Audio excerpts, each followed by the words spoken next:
Humberto, bueno, ahora sí está grabando. Mi nombre es Julio Humberto Uribe, auxiliar de prediación en Catastro. Muy bien, Jorge. Y Muchas pues sí, muy gracias. buena la intervención tuya de este tema tan importante. Muchas No. gracias. Solo los catastrales sabemos que las herramientas y las fotografías aéreas son claves, ¿cierto? Sí, sí, señor. El primer paso del proceso del ejercicio que comenzamos nosotros es las ortofotomapas, ¿cierto? Sí. Vamos a entender un poquito cómo esas ortofotomapas se construyen, a qué alturas, qué vuelos, cómo calculamos vuelos y estancias. ¿Quién sigue? Hermano, hermano, María Salomé, Janet o Luis. No importa si no pueden abrir la cámara, pero es interesante la pueden abrir. Si no, abran el micrófono y se presentan. Vamos a comprimir todo. Germán, ¿cómo estás? Te escuchamos. No, no te escuchamos, Germán. No te escuchamos. Revisa el sonido. ¿Me Ahora escucha? sí. Ahora sí. Mucho gusto, profe. Mi nombre es Germán Vega. Pues la verdad, yo estoy haciendo prácticas acá en la oficina de planeación de Madrid. Nunca he tenido experiencia en catastro, pero pues espero enriquecer mucho mis conocimientos con este curso que se me llama la atención bastante.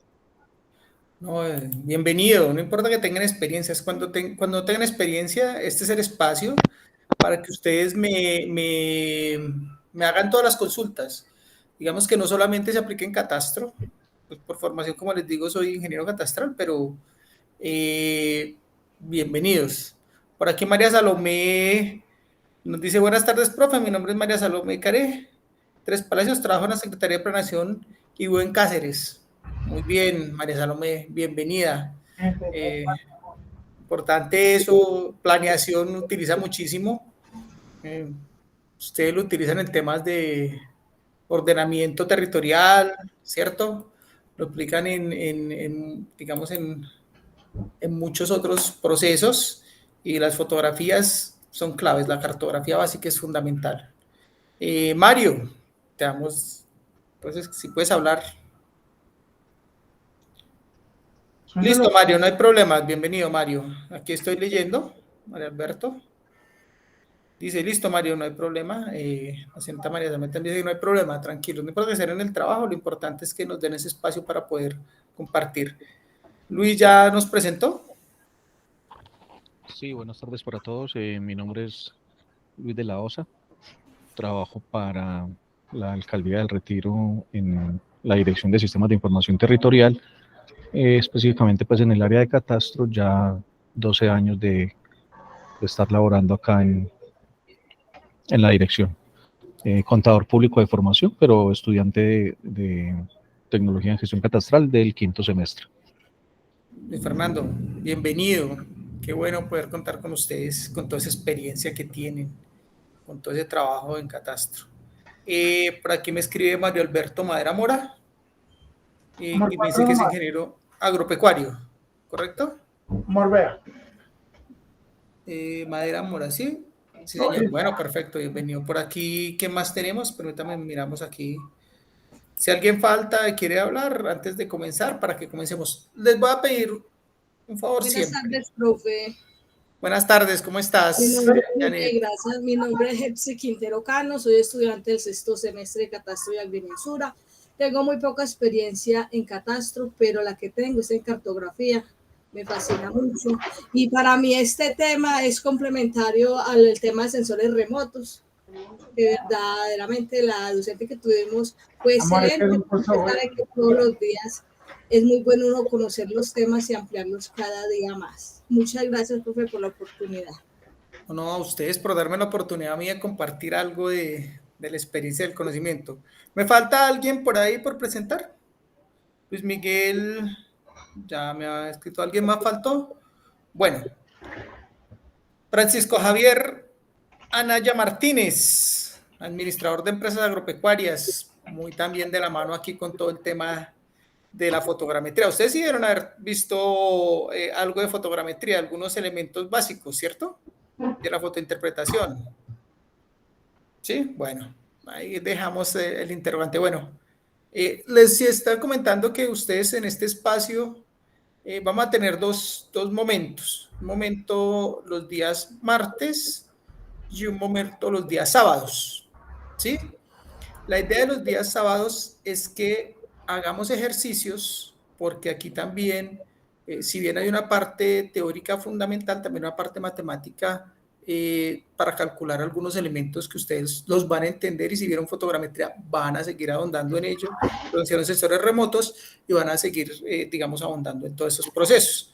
Aquí, no, si no entienden alguna... Claudia Arias, bienvenida. Si van entendiendo alguna duda en la presentación, por favor, me la comunican de la misma manera. Vamos atendiendo.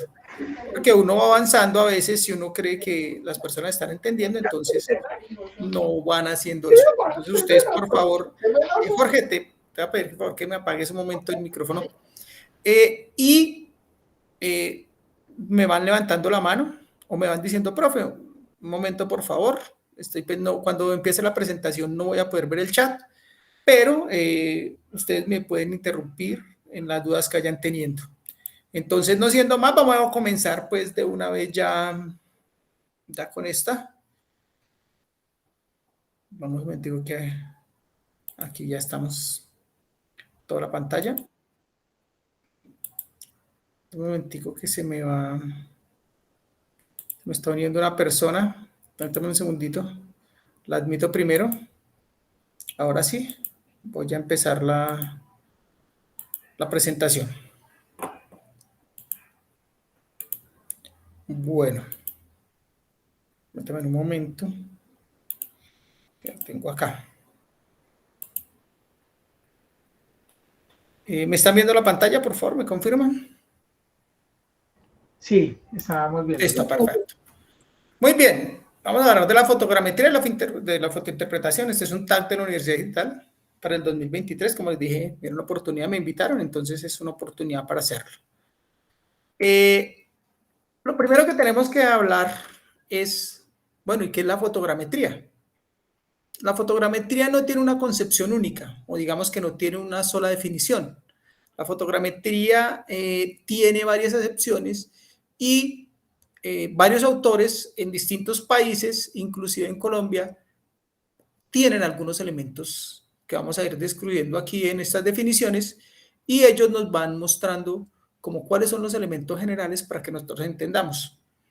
En esas definiciones siempre habrán, o siempre ustedes contarán con diferentes percepciones. ¿Por qué sean todas percepciones? Porque para algunas ciudades, para algunos territorios, el catastro no es una profesión como lo es para nosotros, sino que es apenas una profundización, ¿cierto? Entonces lo hacen los civiles, lo hacen los arquitectos, lo hacen otras profesiones. Entonces, por eso que ustedes cuando estudian tecnología, o las personas que tienen acceso a catastro, que trabajan con esta información, van a encontrarse que muchas de esas definiciones corresponden a personas que trabajan en otras, digamos como que en otras profesiones, pero que se complementan y que utilizan mucho estas herramientas. Entonces, por eso trabajamos distintas concepciones. Por ejemplo, para Santa María Peña, Jacinto, y para Sáenz Méndez, Teófilo, dicen que la fotogrametría es el conjunto de métodos y procedimientos mediante los cuales se puede deducir de la fotografía de un objeto la forma y las dimensiones de este. El levantamiento fotogramétrico es la aplicación de la fotografía a la topografía. Pues mire que aquí ya estamos hablando, voy a marcar el señalador.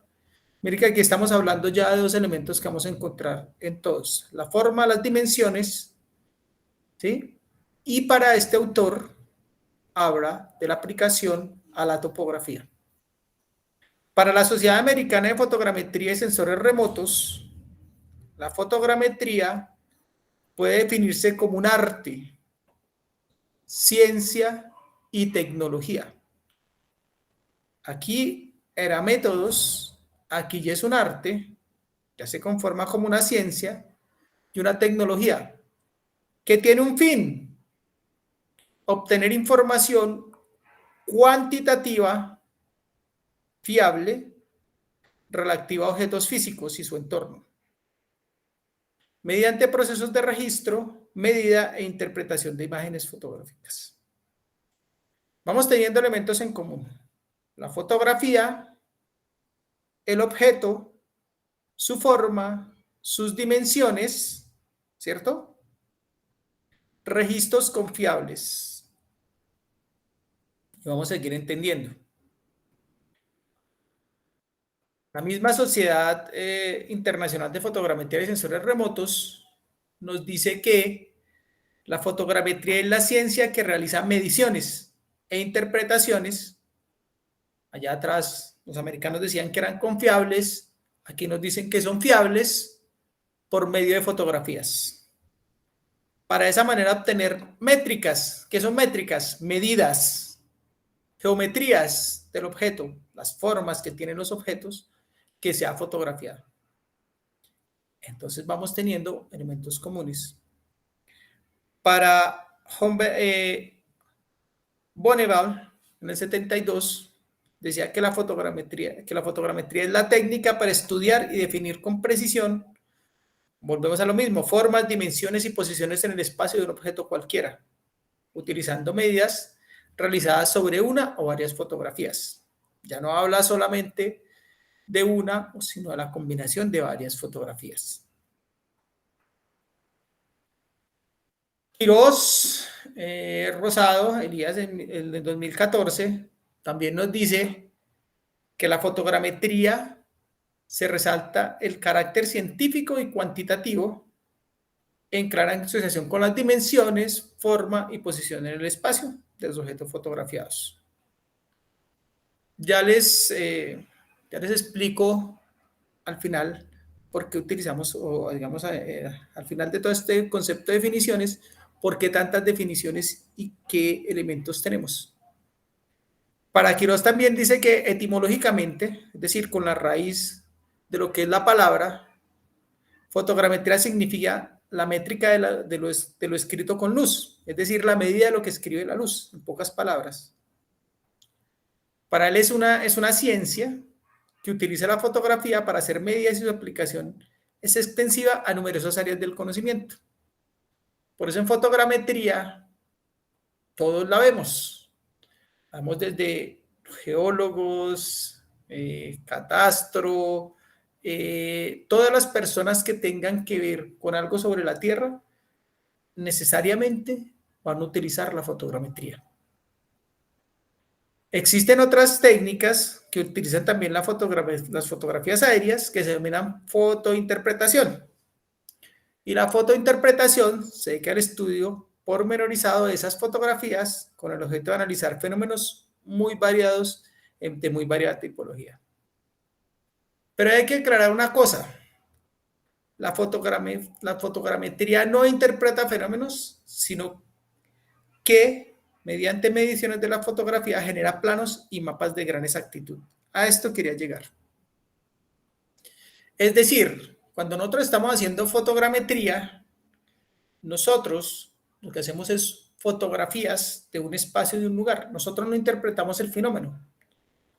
Digamos que la fotogrametría como tal no interpreta el fenómeno. Lo que hace la fotogrametría es tomar un momento, un espacio, un instante, ¿cierto? Con esas características, identificar qué elementos hay dentro de eso. Entonces, si hay cobertura vegetal, si hay cuerpos de agua, si hay predios, si hay construcciones, ¿cierto?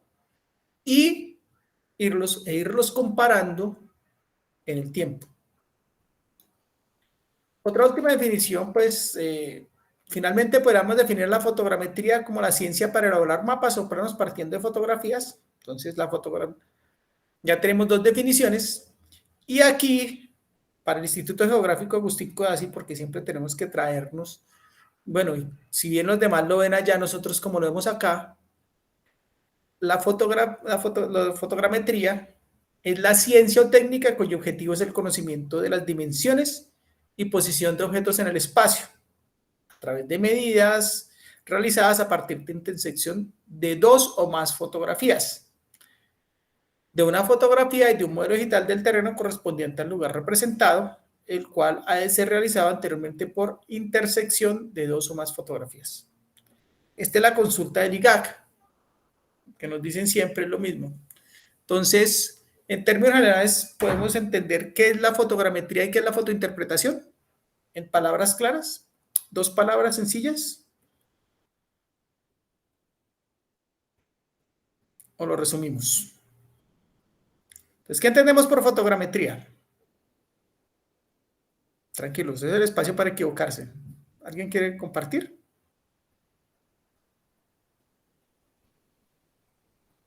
Bueno, compañeros, sigamos. Entonces, aquí hago una presentación de una fotografía aérea. Esta es una fotografía, ¿cierto? Es una fotografía este es de Arabia, ¿cierto? Se me olvidó el nombre de esta ciudad.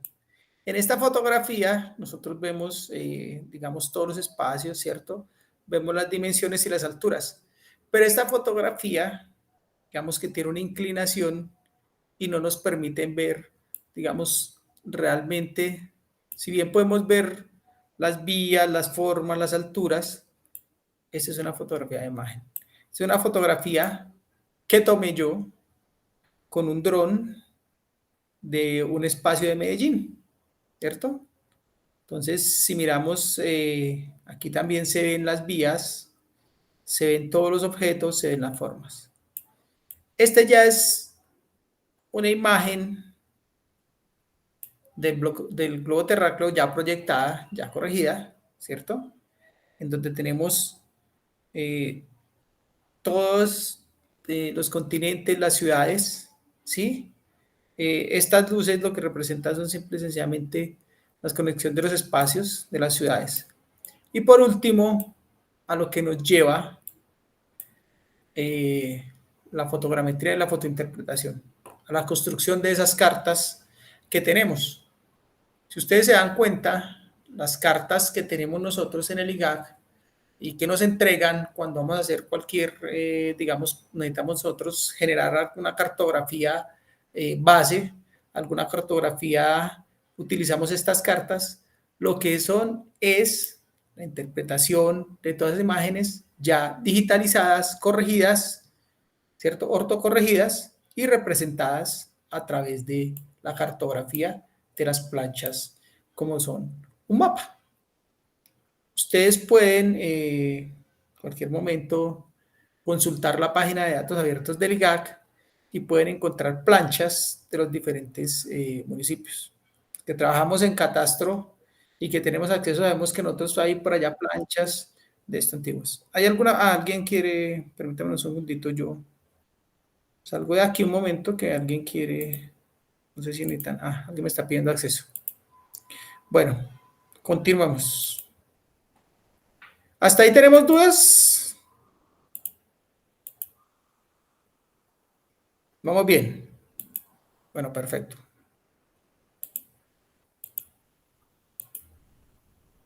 Continuamos. Vamos a entrarnos entonces ahora a la historia. La fotogrametría no es un tema nuevo. Digamos que la fotogrametría y la fotointerpretación han sido un tema que vienen desde hace muchísimos años en la historia de la humanidad. Simple y sencillamente ha tenido diferentes procesos, diferentes evoluciones, diferentes cambios que se van dando a partir de la evolución también de todos esos elementos tecnológicos. Cada cambio en la historia, cada avance nos permite a nosotros también ir mejorando esas herramientas y todos esos procesos que nos van construyendo ahí. Entonces, vamos a decir que la historia de la fotogrametría se nos divide básicamente en 4 etapas. Para Neira hay una primera etapa que es la metrofotografía, que surge por allá en 1850 y que va hasta 1900. Esta etapa se inicia con la invención de la fotografía. ¿Quién inventó la fotografía? Niepce y Daguerre en 1939, por allá en Francia. Nos inventaron la cámara, inventaron la fotografía. Sí, preguntas. ¿Alguien tiene preguntas? Sí, profe, le consulto. Profe, usted está compartiendo, porque yo no lo estoy viendo nada. Ah, bueno, permítame si estoy compartiendo. Sí, yo estaba compartiendo. Yo aquí compartir. Volvemos a compartir. Sí, está compartiendo. ¿Me dicen ahí si está compartiendo? Se ha dejado de compartir. Vamos aquí. Listo, ahora sí ve mi pantalla. Sí, aquí está, me parecía compartiendo. ¿Ve? Sí, profe, gracias. Ahora sí, perfecto. Sí. No, cuando tengan, por favor, me dicen. Porque a veces uno cree que está compartiendo. Mira que me parecía compartiendo y no compartió, pero bueno, no hay problema. Como les decía, la fotografía tiene 4 etapas. Hablábamos de una metrofotografía con la aparición de la fotografía por allá en 1839 en Francia. Digamos que el término metrofotografía fue ideado por el coronel francés Laussedat hacia 1851, a quien se le considera el fundador de la fotogrametría. Paradójicamente, siempre lo he, digamos, como evidenciado y lo vamos a evidenciar durante muchos procesos, los grandes avances que ha tenido la ciencia y estas, digamos, en especial la fotogrametría, están ligados siempre a la guerra. ¿Sí? Es muy paradójico que cuando hay procesos, digamos, cuando comienzan los franceses, mire que los primeros que inventan esa metrofotografía son por allá los militares. ¿Por qué? Porque ellos necesitaban conocer a su enemigo en dónde estaba para poderlo atacar, para poder llegar a esas condiciones. Entonces ellos empiezan a inventar esos tipos de métodos y metodologías a través de esa fotografía. Entonces el primero, hacia 1851, no se lo olviden, el coronel francés Laussedat, allá es el inventor de esa fotogrametría. Como decíamos, el invento también de Jean Harry Lambert, hacia 1728 y 1777, ese matemático y físico y filósofo de origen francés, en el 1759 sentó las bases de la fotogrametría y estableció los fundamentos para resolver el problema de la restitución respectiva. Listo, sí, yo me inventé la fotografía, pero ¿cómo la restituyo? ¿Cómo la convierto en mapa? Los principios por allá los dan en 1759. Viene la primera etapa, que es la fotogrametría analítica. La fotogrametría analítica viene de 1900 a 1960, que ese ciclo tiene 2 inventos muy importantes. Uno de los inventos, el primer invento es el estereoscopio. Ya vamos a explicar qué es la estereoscopía y cómo funciona para que nosotros podamos ver en 3 dimensiones, que da origen a la estereofotogrametría. Y por otro lado, el invento de esas plataformas que permiten poner las cámaras, en principio lo hicieron en Zeppelin y aeroplanos. Inclusive, algunos historiadores hablan que por allá, antes de la Primera Guerra Mundial, antes de utilizar los Zeppelin y los aeroplanos, se colocaban en las palomas mensajeras, se colocaban cámaras. Se tenían algunas fotografías que servían, digamos, como para mirar cómo era el entorno, pero, como les digo, los militares siempre fueron los que más lo utilizaron y los que más lo aplicaron para la guerra. Pero cuando yo ya puedo generar ese estereoscopio, yo ya puedo restituir esa fotografía, yo ya los puedo colocar en algo que es mucho más estable y que me va a dar a mí un vuelo constante, yo ya empiezo a hacer esa fotogrametría analógica. Casi que manual, por decirlo de alguna manera. Para los más antiguos, que hemos estado, digamos, o que tuvimos, para nosotros, teníamos un profesor que nos daba fotogrametría analítica y utilizábamos los restituidores de espejos y los restituidores de bolsillo. que tienen ese principio. O sea, los 60 aquí nosotros siempre digamos que nos reservamos el acceso a esos grandes desarrollos, pero mucho tiempo el IGAC, el Instituto Geográfico Agustín Codazzi, y todas esas planchas que son las oficiales, las hicieron utilizando restituidores manuales. Que mire de dónde vienen, casi hasta la época de los 60 hacia acá. En 1901, Pulfrich, mediante el empleo de la visión y la medición estereoscópica, resuelve el problema de la identificación de puntos homólogos y crea el estereocomparador. Este estereocomparador lo que nos permite la medición de coordenadas y paralelajes con una alta precisión y marca uno de los hitos fundamentales de la fotogrametría, dando origen a la fotogrametría analógica. En 1909, el teniente von Orell constituye el estereoautógrafo, que era un aparato de restitución automática que se utilizaba para la construcción y dibujo automático de planos solamente con el uso de los ejes ópticos horizontales. Ya vamos a entender qué implica todos estos elementos. Entonces aquí vemos los elementos que empezaron con esa restitución.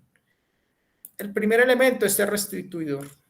Entonces, right, light, izquierda, derecha, ¿cierto? La imagen, dos imágenes con un punto común y una cámara, con la cual vamos a ver ahorita también cómo el ojo humano logra a través de unas distancias fijas y mirando el ojo izquierdo del ojo derecho, crea imágenes y esas imágenes se pueden convertir en imágenes 3D. Aquí pasó de este restituidor, que era un restituidor de bolsillo, pues de los primeros restituidores, pasó a un restituidor militar que hacía mapas, pero mire que también tiene el mismo principio. El ojo izquierdo, el ojo derecho, la altura, dos fotografías, cada una a una distancia, con este círculo H lo que hace es mirar el paralaje, a qué distancia las separo, a qué distancia las pongo, que tengan punto común, y con ese punto común me acerco, reviso, y el cerebro se encarga de generar esas imágenes en 3D. Entonces, todas las imágenes que ustedes ven planas, esas fotografías que ustedes ven planas, cuando ustedes las colocan a cierta distancia, con el punto común, y un restituidor, ya más moderno, no tan antiguos como estos, lo que hace es generar una imagen y un volumen 3D. El Zeppelin, que fue, digamos, de los primeros elementos de vuelo antes de los aviones y los aeroplanos, los primeros desarrollos en la Primera Guerra Mundial por allá fueron con los Zeppelin, ¿cierto? Y a estos Zeppelin yo ya podía, digamos, colocar el soporte de la cámara, y la cámara me permitía a mí poder tomar fotografías de manera sin tanto movimiento. ¿Qué pasa cuando hay movimiento en las fotografías? Las fotografías no quedan nítidas, no puedo hacer restitución, entonces me generan conflictos. Después ya vino la evolución de los aeroplanos, ¿cierto? La Primera Guerra Mundial, entonces ya a estos aeroplanos les colocaban cámaras fotográficas, y ya cuando ya estábamos en esa Primera Guerra Mundial entre Francia, Alemania, entonces países, después de volver a la Segunda Guerra Mundial, esta información ya era mucho más precisa. Yo ya podía tomar distancias, ya podía saber en qué lugar y qué coordenadas tenían, y a partir de esas coordenadas poder lanzar ataques. Y este último es el restituidor de espejos, ¿cierto? Este es un estereoscopio de espejos. Entonces, si ustedes miran, yo tengo dos fotografías que están a una distancia, normalmente 23, son 23 por 23 las fotografías. Utilizo una distancia del centro de la fotografía al otro centro de la fotografía, más o menos 23 centímetros, y si coloco mis ojos sobre estos, incluso aquí él no lo está mirando, está apenas colocando las fotografías, yo las pego, volteo y miro sobre estos visores, sobre estos lentes, automáticamente eso empieza a tomar relieve. Y cuando empieza a tomar el relieve, yo ese par estereoscópico ya puedo colocar un acetato encima y empezar a marcar los ríos, las carreteras y todos los objetos que encuentre, la cobertura vegetal, si hay agricultura, si hay cultivos, si hay edificaciones, lo que encuentre. Entonces, este es, digamos, el estereoscopio de espejos, que inclusive, como les digo, hasta hace muy pocos tiempo se utilizaba o se sigue utilizando. Ya luego de ese proceso pasamos a la fotogrametría analítica. Por allá en 1969 al 80 hay un ciclo de inicio, ¿cierto? Por la aparición de los computadores. Cuando empieza el salto de los computadores, esto también revoluciona, digamos, también todos los procesos de la fotogrametría. ¿Sí? Y comienza la introducción al cálculo electrónico. En 1953, Schmidt desarrolla los principios de la fotogrametría analítica moderna y utiliza notaciones matrizales y utiliza soluciones de mínimos cuadrados, con las soluciones de mínimos cuadráticas, y completa el estudio de programación de errores. Los mínimos, el mínimo cuadrático también se utiliza mucho en geodesia. Y son matrices con las cuales yo trato de minimizar errores. ¿Cierto? Que cuando yo empiece a hacer observaciones, como yo estoy utilizando computadores, yo ya puedo hacer matrices más grandes de más puntos para sacar un ortofotomapa y empieza a corregirme de manera más precisa. En 1957, Uki Elaba inventa el estereoscopio analítico. O sea, que mire que a partir de los 60 casi, que nosotros comenzamos con todo ese proceso de la fotogrametría digital. Ya a los 80, hasta hoy, empieza el ciclo iniciado a partir del lanzamiento del primer satélite artificial, el Sputnik. ¿Sí vean que era el primer satélite? Por eso el nombre de la vacuna que utilizamos en el COVID-19 cuando hubo todo eso, es en honor, o era en honor al primer satélite artificial que orbitó la Tierra. Fueron los rusos, ¿cierto? Y al mismo tiempo aparece, hacia los 70, el Landsat, que es digamos que es el del Servicio Geológico de los Estados Unidos.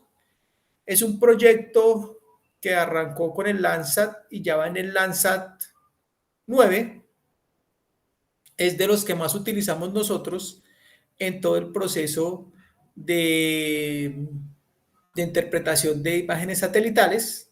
Es el más comercial, pero no solamente sirve como un elemento para extraer imágenes de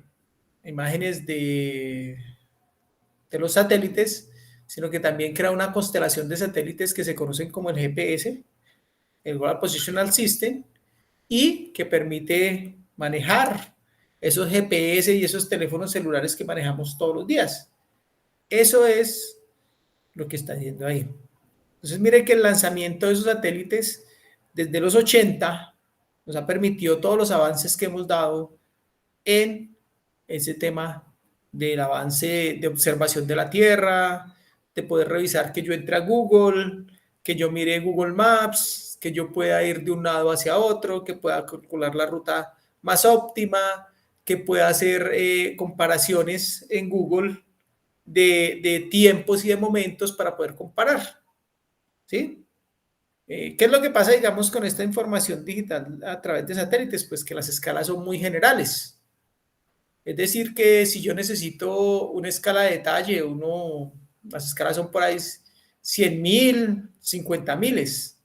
Pero si yo necesito información más precisa, información mucho más detallada, debo utilizar otro tipo de herramientas. Entonces ahí aparece entonces la tradicional a través de aeronaves o las UAV, que son las nuevas. Entonces es por eso. Es como la gran diferencia. Aunque comercialmente ya hay satélites que tienen error métrico, entonces las escalas son óptimas y se pueden utilizar para generación de cartografía de cartografía de detalle. Hacia 1965, Sharp describe la Digital Automatic Map Compilation, que es una cámara, un mapa digital automático de compilación, que es un sistema de compilación automatizado de mapas desde imágenes digitalizadas. Entonces, ya digamos, hay un salto, ya hay herramientas, ya hay todos esos procesos. Los que vieron UAV, ya digamos que nosotros, los que han visto, digamos, todo lo que son la transformación, la captura y transformación, ya nosotros utilizamos software libres o software comerciales, y nosotros lo que cogemos es esas imágenes, las transformamos a través de esos software, el Pix4D, el Metashade, otras herramientas, y lo que hace el computador es que usted lo tiene en un computador, mete las imágenes y él automáticamente te va guiando para que tú lo vayas haciendo de manera casi que digital. Mire que desde el 80 hacia acá ya dejamos los estereoscopios de espejos para dedicarnos a todo el tema del avance de la tecnología. Aquí entonces les voy a mostrar estas imágenes, nos muestran cómo se hace la restitución digital o cómo se hacía antes la restitución digital cuando teníamos dos pantallas y una tableta digitalizadora. Este era una PIT digitalizador. Entonces aquí me aparecía a mí la fotografía y yo iba digitalizando sobre esta tableta. Y en esa tableta iba transformándola y le iba convirtiendo en un mapa. Las primeras digitalizaciones las hacíamos en AutoCAD. Ya utilizamos GIS, ya utilizamos el QGIS, que es el open source, o el ArcGIS, o el R, o una cantidad de otras herramientas. Antiguamente esta era la forma en que se hacía la fotogrametría, incluso todavía es muy usada por el tipo de cámaras y las resoluciones. Se utilizan todavía las aeronaves, las avionetas, para cubrir grandes distancias. Los compañeros de Catastro me apoyan en esto. Todavía utilizamos y hacemos fotogrametría con aeronaves, con avionetas que trabajan en Catastro. ¿Cierto que sí? Sí, ¿Cierto claro, que sí? profe. Todavía lo estamos utilizando. Sí, sí. De hecho es, digamos, o sea, sin desmeritar el trabajo con drones, que es muy bueno, lo que se consigue realmente pues con las cámaras montadas en avionetas, pues da obviamente una mejor calidad, pues, pero todavía se hace, claro. Lo que pasa es que es digamos, un tema que tiene que ver mucho con el clima, ¿sí? O sea, el clima influye demasiado para obtener unos buenos resultados, porque hacer un vuelo, 2, 3 vuelos en tiempo, pues, de invierno, como hemos estado ya en los últimos 3 años, es muy complicado. Sí, correcto. Bueno, son factores meteorológicos los que influyen mucho en estos procesos, pero todavía utilizamos nosotros esto. Lo que pasa es que aquí, digamos que hay ya aeronaves de ala fija, los UAV, que son de aeronaves de ala fija, que yo puedo hacer 100 hectáreas en un vuelo, ¿cierto? Entonces están haciendo una competencia directa entre la tradicional, que es la que nosotros siempre utilizamos, que son las aeronaves, que lo que dice el compañero, pues hacer un vuelo depende mucho del viento, depende mucho de la línea de vuelo, depende mucho de la altura y también el tema climatológico. Incluso los drones también tienen esa restricción. Cuando yo voy a volar, yo tengo que mirar el viento, tengo que mirar el clima y tengo que mirar el área. Sí, digamos que la nubosidad no permite más en un clima como es en este clima que tenemos nosotros, que tiene estaciones lluviosas, no son estaciones, perdón, sino periodos de lluvia y periodos secos, donde hay, digamos, cambios repentinos. Usted a las 8 de la mañana puede tener un clima ideal y a las 2 horas ya ha cambiado totalmente. Entonces, digamos que es eso como el gran limitante. Digamos que las estaciones en los países del norte o del sur les permiten tener ciertos periodos. Nosotros se supondría que teníamos 2 periodos en los cuales teníamos lluvias y periodos secos, pero no están comportando de esa manera. Y en temas de costos es muy parecido. utilizar un dron de ala fija y una avioneta, los costos no varían mucho. Y tradicionalmente, sí, claro, los ortofotomapas que generamos con las líneas de vuelo de las fotografías es bastante interesante. Eso lo vamos a ver más adelante. Entonces aquí, como les decía, bueno, ahora tenemos también los drones, que es, digamos, el nuevo boom referente a eso. El dron no solamente nos sirve para tomar fotografías y descubrir objetos y volúmenes, sino que tiene un gran uso en la agricultura de precisión.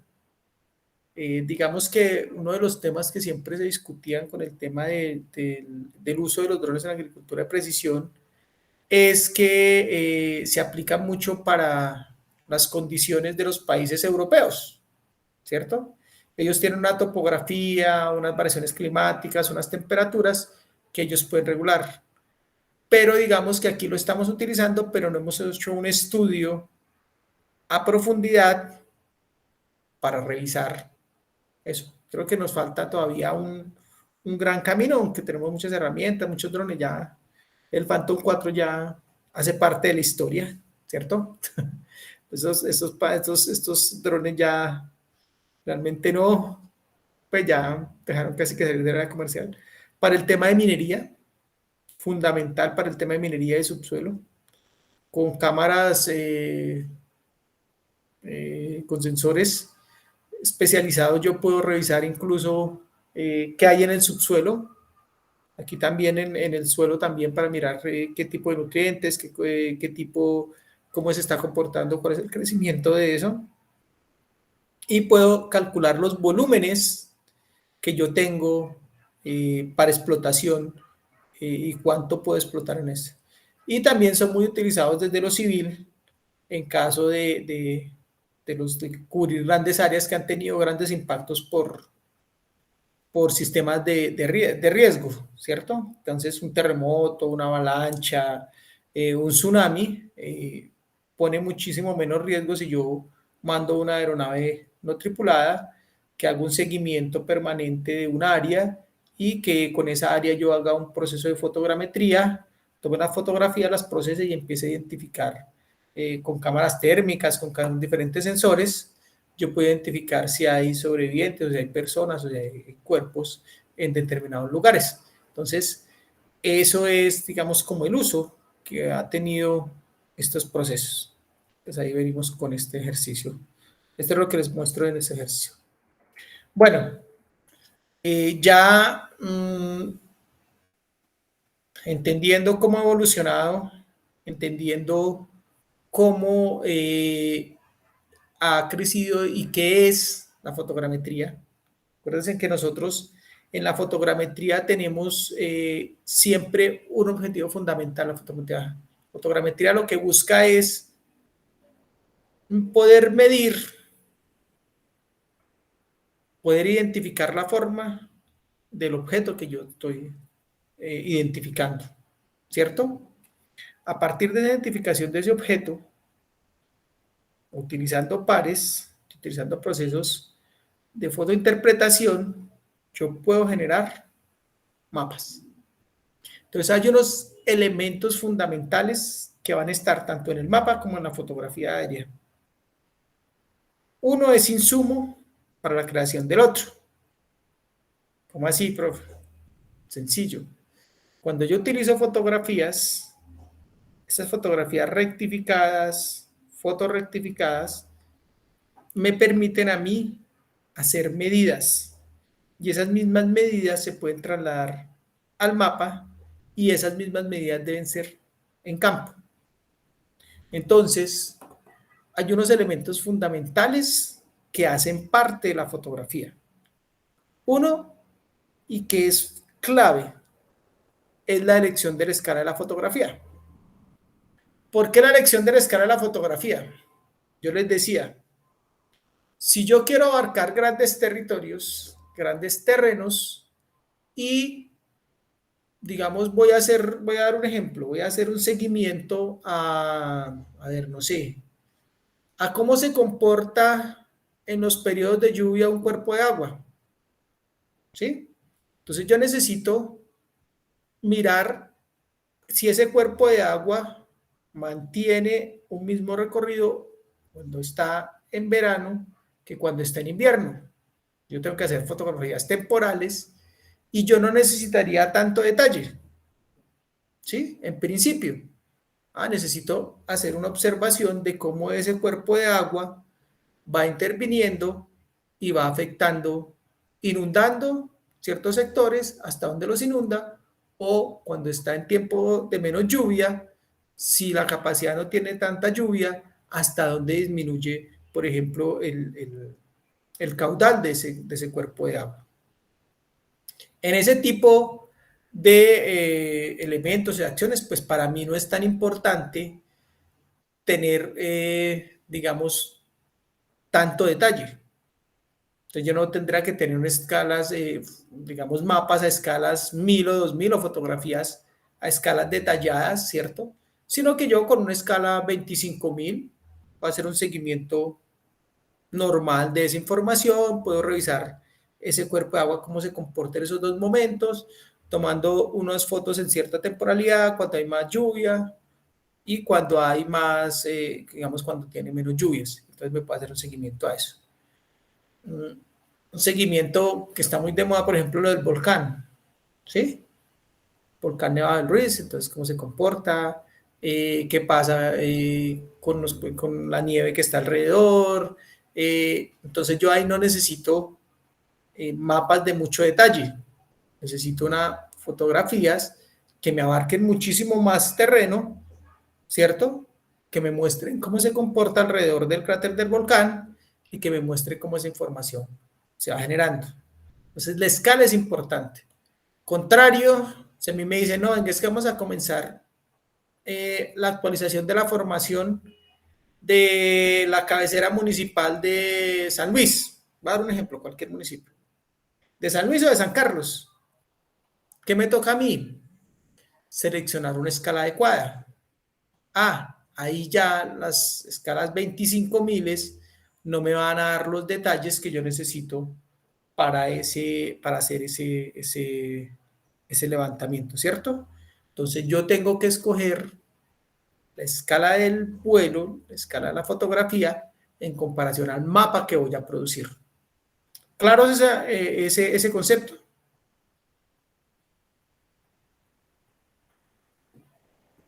Bueno, voy a darlo por sí. Entonces, entonces es fundamental ese elemento de la escala. ¿Y la escala también de qué depende?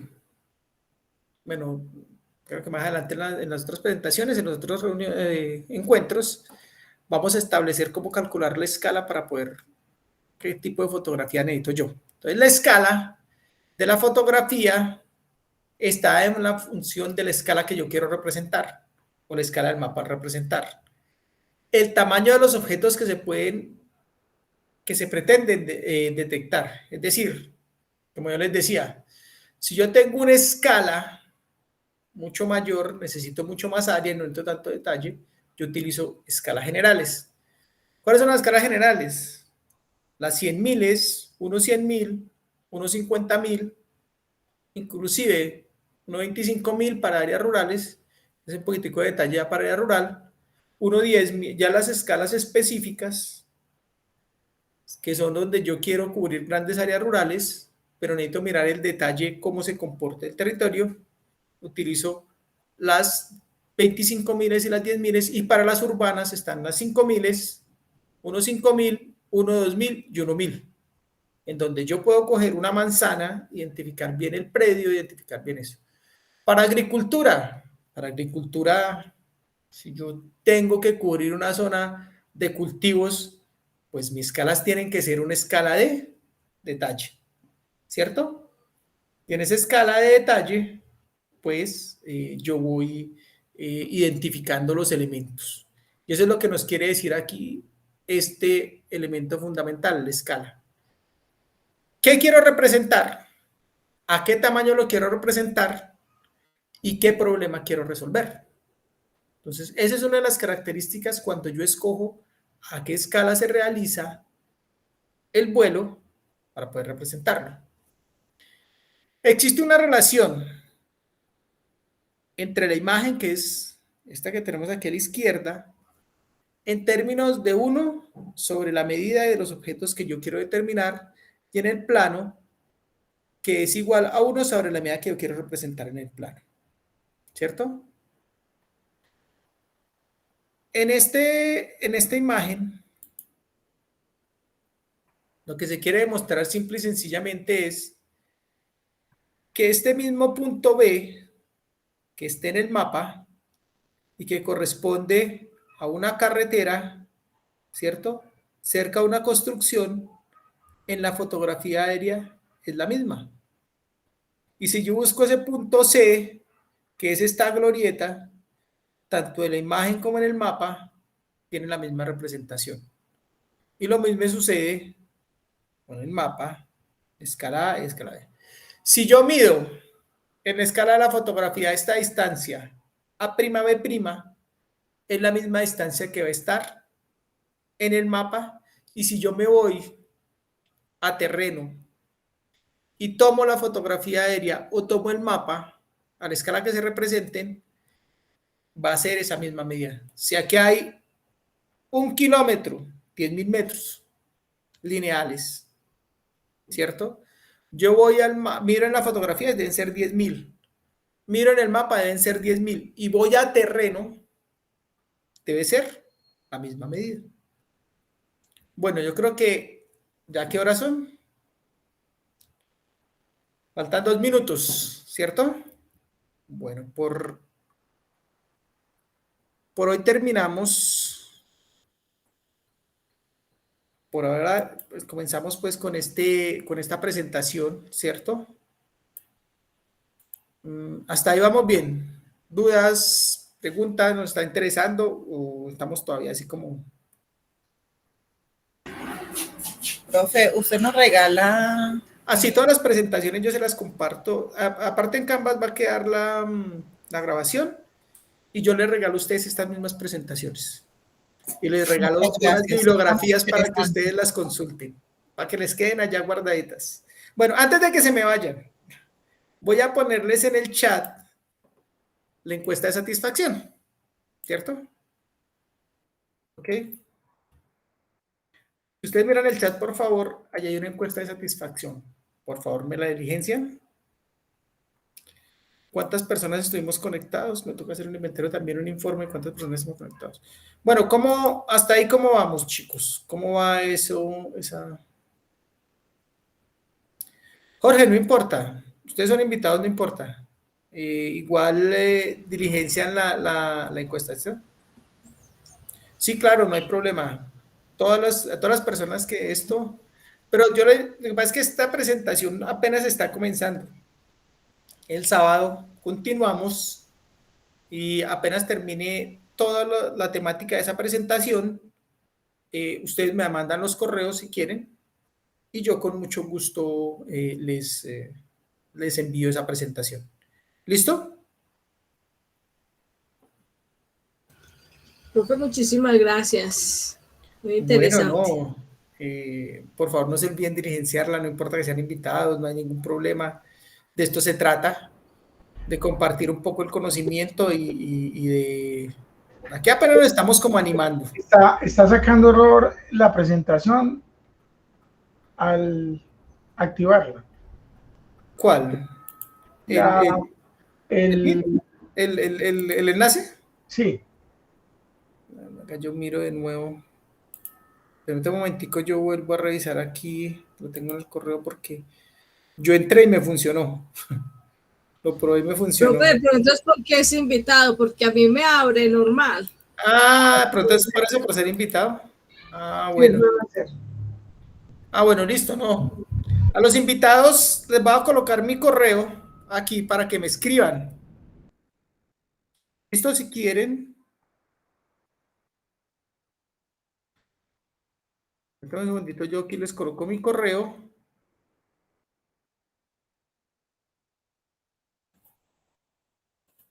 También un segundo.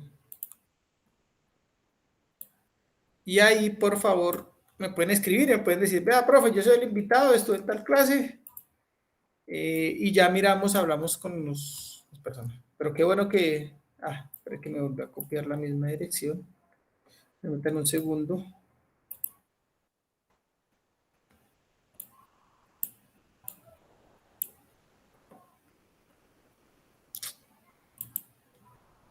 Bueno, y hasta ahí cómo vamos entonces.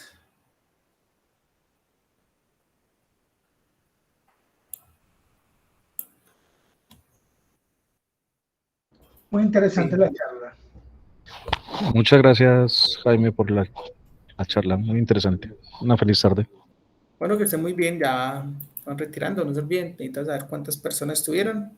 7 personas, listo. Informe. Chicos, como les digo, voy a dejar de grabar. Ese es el correo. Ahí me pueden escribir. En ese correo ustedes pueden escribirme, ¿cierto? Listo. Profe, yo no veo su correo. En el chat, mira el chat. jaime.garcia@iudigital.edu.co. ¿Listo? Qué pena, El chat, pero el chat, tú el nos chat. tienes el chat. Bueno, Y se jaime.garcia. me interesó mucho la clase. Bueno, listo. Voy a parar la grabación, voy a tenerla. Listo. Ya está ahí. Bueno.